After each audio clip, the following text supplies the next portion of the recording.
Hi, welcome back to the Blender Crash Course. So for this part, if you are a concept artist looking into Blender, I suggest not looking at those, or at least they're not as relevant as other stuff. And you can jump directly to the rendering and rendering passes section, which is in a couple videos.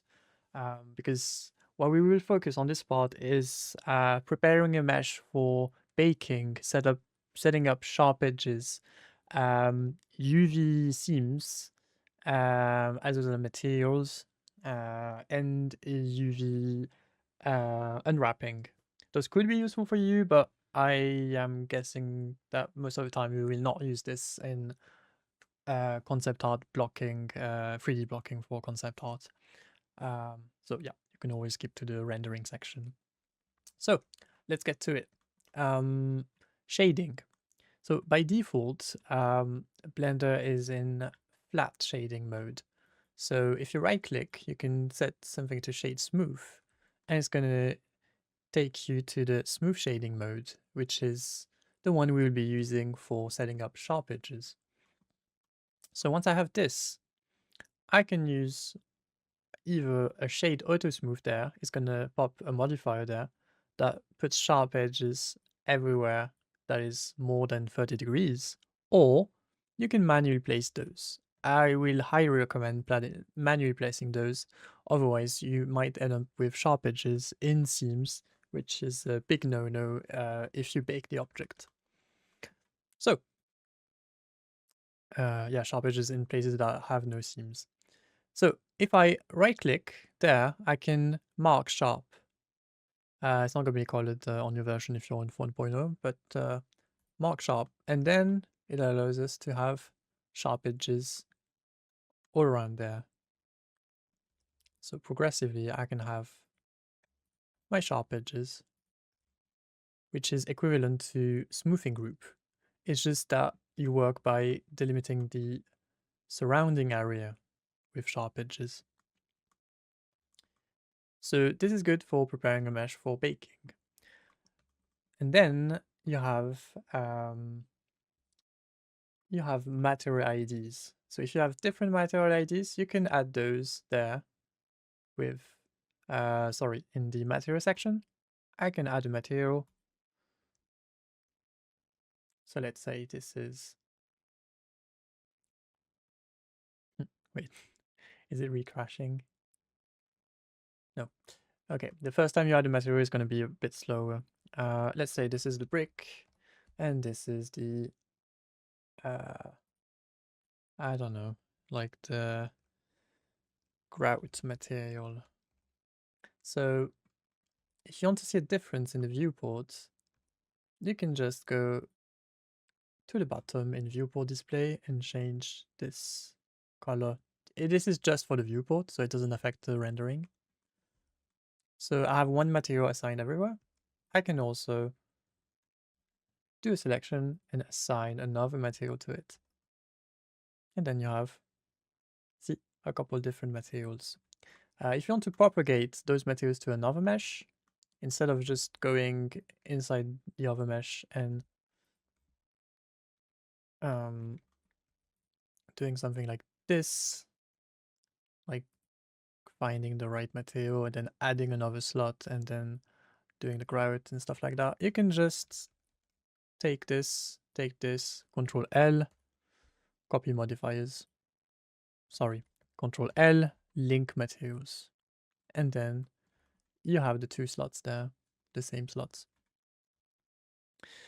This brings me to also something I missed in the previous video, which is instancing. So we've seen in the beginning how we do linked objects with Alt-D. So this is a copy of this. What if I want to de-instance this? I can just go there in data. I see I have two copies. I can just click and then it's no longer connected. Or I can do F3 and type make single object and data. And then this is going to be independent. As you see, there's no longer any link between the two. Disappears. In the reverse, you can just take this one and Control L and link the two with link object data. And this replaces this with this version. So now those two are linked. There's a little bonus for the instancing. We will then go to UV. So first, I will show you how to do UVs in base Blender, but I very highly recommend installing a couple plugins. There's Mio3 that we will use a lot for straightening, even though we can straighten in base Blender, and then we use UV Packmaster for packing. Blender's algorithm for packing is a bit better than it used to be, but it's still not as good as something like Rhythm, UV Layout, or those ones. I highly encourage to use UV Packmaster for packing. It costs something. I think it's 20 or 30 bucks. I'm not sure. You can always find it somewhere else. Mio3 is free and TextTools is free too. There's a lot of different plugins for UVs. I usually use two different. It comes down to preference. There's some that are stronger than others, but yeah. I think Zen UV is pretty good too. I haven't tested, but it's pretty useful for UV map management. So first, before unwrapping, we can see in the UV map menu there, you can add different UVs. So different UV set. I will show you how that works. So if I go in the UV editing panel there, it's just a layout. You can always do your own layout by going in the corner and just dragging stuff and changing whatever happens there. So I can have something very similar. But I can just go back to UV editing there.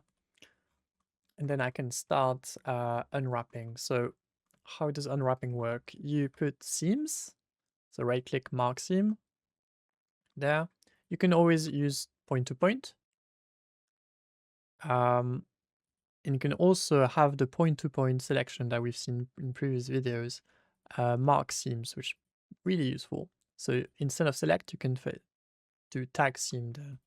So you can just have those, for instance. This is a very ugly UV, but bear with me. I can mark whichever UV I want. Let's do some horrible UVs, but that will give us different shapes. There. And then once I have what I want, I can select everything and unwrap with U. Sorry, I don't have any shortcuts. Let me bring back the shortcuts. Where are they? Okay, there. I can just unwrap. So U unwrap angle based. I can change the margin just to space the islands a bit. And this allows us to have something pretty neat. So sometimes you're gonna have stuff that is not straightened, and we'll see how we could straighten this. So you can also use cube projection there. It's just gonna do a standard like this side, etc. Like similar to a triplanar alignment or wall aligned texture projection. So something that might happen if you import a mesh, you will have some UVs there on the left, but you might not have any seam there. It might look like this. And this is a bit annoying because if I try to unwrap again, it's just not going to work because there's not any seams. So you can go there, select everything you want, and do UV seams from islands. What it's going to do is going to put a seam on every outer corner of every shape. This allows you to go back to how the mesh was cut if it was cut in another program and the seams did not transfer. So how do we have different UV sets. So if I go in UV map there, I can add a set. And what it's going to do, I can change and have whatever, access my different sets there. If I do a little plus to add a set, it's going to copy the previous set. And then I can do whatever I want there and have different UVs there. This is the UV0 and this is UV1. You can rename it however you want. It doesn't change anything. It's just name the slot, I think. No, it doesn't even name the slot in Unreal. So it doesn't matter much. It's just the order. It's just 0, 1, 2. So this is it for the base UV. It can happen that also, let's say we have a cylinder like this. Let's insert those. You can right click and bridge faces, by the way. This allows you to cut through a mesh. So let's say we have this. We unwrapped it. And I might want to have it follow a straight line. So what I do is I take one face, I make it straight. So you can right click align auto to make it square. And then I can take everything and then click again. So it's the active selection on this mesh. And I can follow active quads. And then I can OK. And this is going to straighten. It's going to straighten it properly. So let's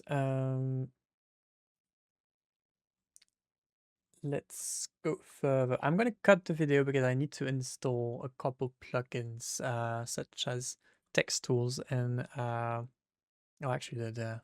My bad. Let's use text tools first. So text tools, there's a really cool stuff where you can just press checker map there and have a checker map. It's going to put a modifier there.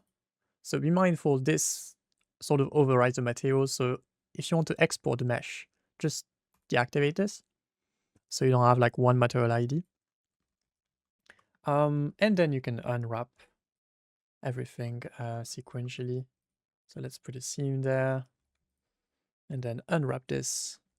And then once you have everything that is properly unwrapped, let's say, and then let's put this, and then have this straightened, and then follow active quads, and unwrap this. Okay, so we have all our islands. We might want to have an even checker on everything. So you can press UV and then average island scale. This is going to allow you to have everything at the same size. You can also use this with different objects. So you have a couple objects there. You can multi-edit and then just UV average island scale to have a proper checker between the two. Very useful. So text tools, I mainly use it for this because it is very neat and you can have like directional maps too, which I really enjoy. For instance, if you do like hair or a wood pattern or something that is very directional. There's a couple options. In UV layout, you can use rectify, which is if you have this, then you can rectify. It doesn't work because it's probably because I installed the 4.0 version on the 5.0. But there's also yeah, okay, nothing works. That is perfect, just perfect. Yeah, well, there's textile density checker too, which is really neat, where you can pick and have the like a textile density there, and you can apply it to other parts of the mesh. You can also check for overlapped islands. It's going to select everything that is overlapped, I think. Yeah, see? Yeah, there's a couple of errors, but that's just because I need to reinstall the plugin. It's called Text Tools for Blender. It's free. And then there's Mio 3. So Mio3 doesn't work either. Let me just grab the plugin. So there's a neat way you can install plugins, by the way, on blender.org. You can just go to get add-on and then drag and drop. It will ask you to allow internet access to work properly. Then it should work. Yeah, that works. So I can just have unwraps there. So I really enjoy Rectify a lot, or Gridify. One of the two, really useful for just like straightening stuff. If you have complex shapes, like let's say you have something like this, imagine it was that way, but like you had a shape like this. Let's say you have like it's an annoying shape. So you can take this and just rectify, and it's going to rectify around this normally. Yeah, so you take everything like this, gridify. It's pretty neat. But you can also do this manually, like by pressing Alt click, and then it doesn't need the Mio3 for this. You can straighten this with right click Align Auto. Then you can pin with P. It's going to pin the vertices in place, and then you can take everything again and unwrap. This allows you to sort of straighten manually, and then you can also do T there, scale it properly, and then you can just pin this to and unwrap. And it's going to allow you to progressively have something that works. It's not foolproof, but it can be a good starting point. And then you can just pin everything around with P and then re-unwrap, and it's gonna sort of smooth. The relax is by default, it already relaxes the meshes when you unwrap. There's still a relax brush somewhere, I think. Yeah, you can still relax that way, but it's not going to do much because it's already relaxed. Do not forget to unpin stuff with Alt P. But then again, I think Gridify and Rectify are very, very powerful to sort of automate that process.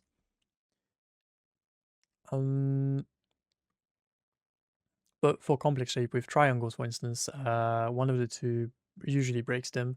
So aligning and pinning and then re-unwrapping is usually the way to go. I do not have UV Packmaster. I will stitch this at the end of the video then. So we have a proper video for UVs.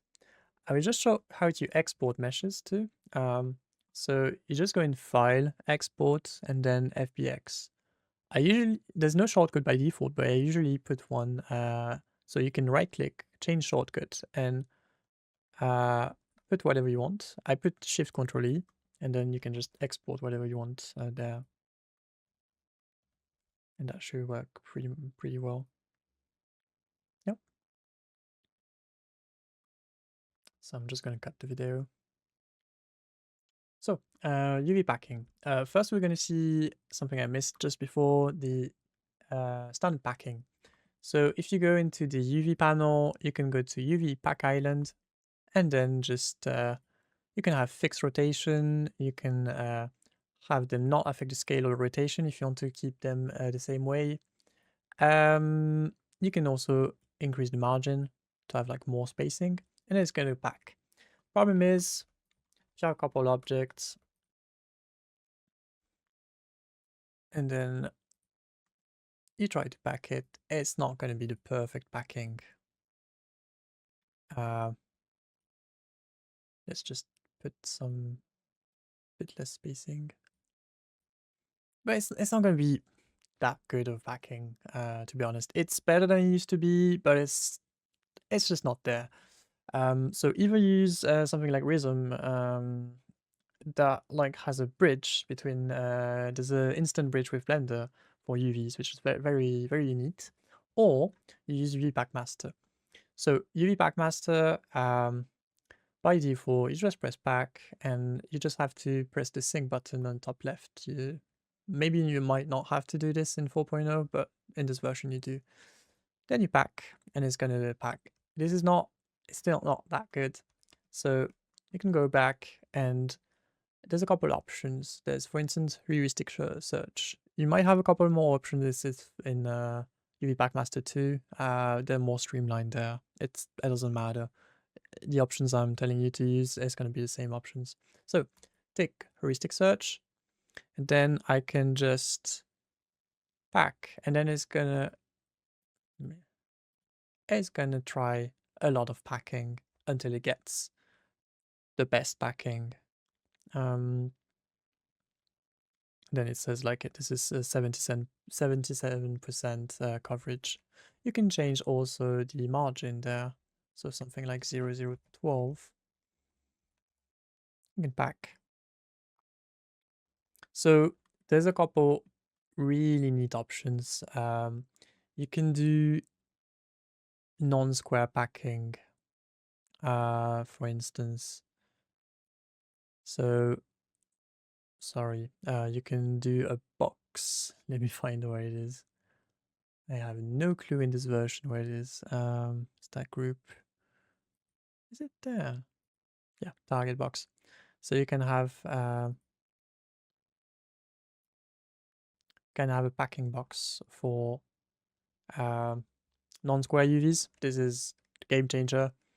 You can also have something called pack to others. So if I have this and I decide to add this mesh at the end of the production, I have my UV made already, but I want to pack this somewhere and I don't want to change any existing islands. Well, that will work with a smaller mesh, but yeah. I can do a pack to others there. Where is it again? I'm gonna find it.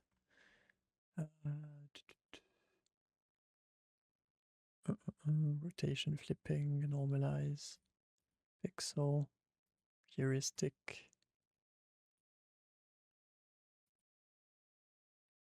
Did they remove it?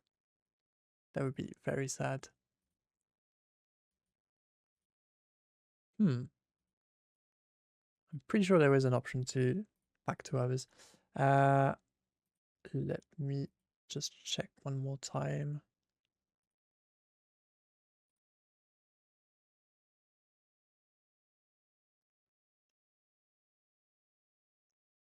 Sorry, pack to others there. It's in big. And it just packs wherever it can find some space. Which is very neat. And you can also repack the rest. But yeah, it allows you to just fit wherever the space. You can also disable rotation if you don't want any rotation to happen. And you can also normalize scale. So this is the equivalent of doing average island scale on everything. So if I pack now, it's gonna do the proper scaling. So if we go back to text tools, you can see it does a decent checker on everything.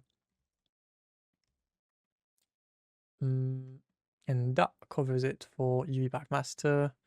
It is also something that can detect a similar island and stack them. So I don't remember exactly how it works. Does it work like this? No, it doesn't.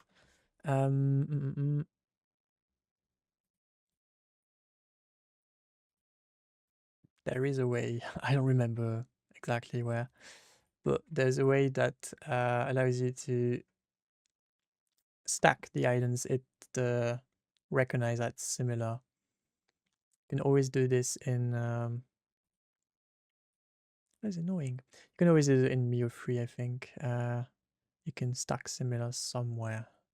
You will have to see the documentation for this. Sorry, I can't find it on the fly right now. But that is it for UV mapping. that should cover pretty much everything we need. With pinning, with unwrapping, MEO3, and UV Pack Master, as well as text source. Yeah, and then setting different materials for material IDs. Then we should be good.